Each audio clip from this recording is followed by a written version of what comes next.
Hi everyone, thanks for joining us for the Ag Report.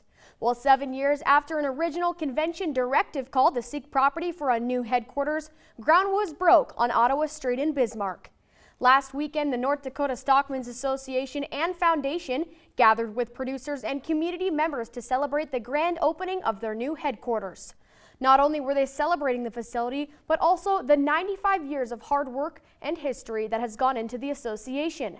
President of the North Dakota Stockmen's Foundation, Jeff Schaefer, told me what this new building truly means to the organizations and the cattle industry.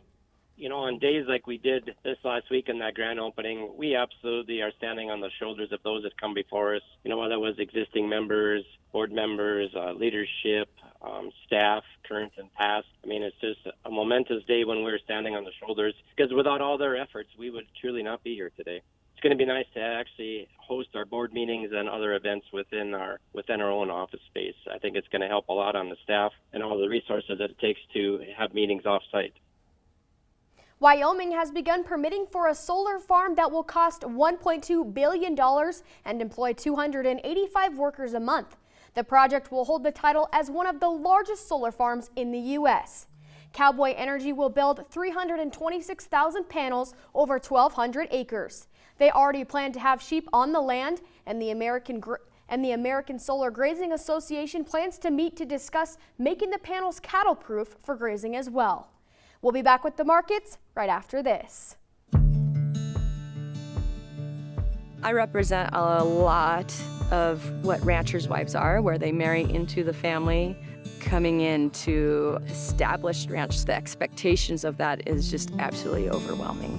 You know, there's always stress with all families, but when you're not dealing with the stress outwardly, it will definitely impact everyone inwardly. You may feel alone, but you're not alone.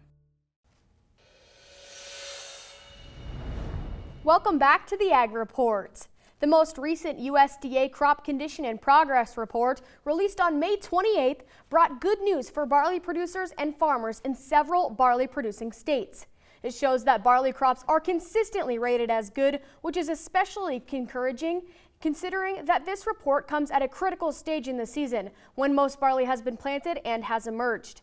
As per the latest drought monitor data from May 21st, only 7% of the primary barley growing region is currently facing drought conditions, further highlighting the favorable conditions for barley farming.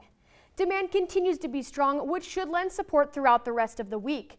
The cattle contracts traded higher for the most part yesterday, as traders remain uncertain of the long-term effects that last week's news might have.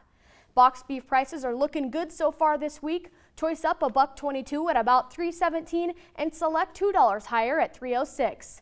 Well, cows continue to sell higher at the Bowman auction yards yesterday. Big heavy cows traded at $147 to $162, fleshy cows from $140 to $154, and the lightweight cows ranged from $135 to $140.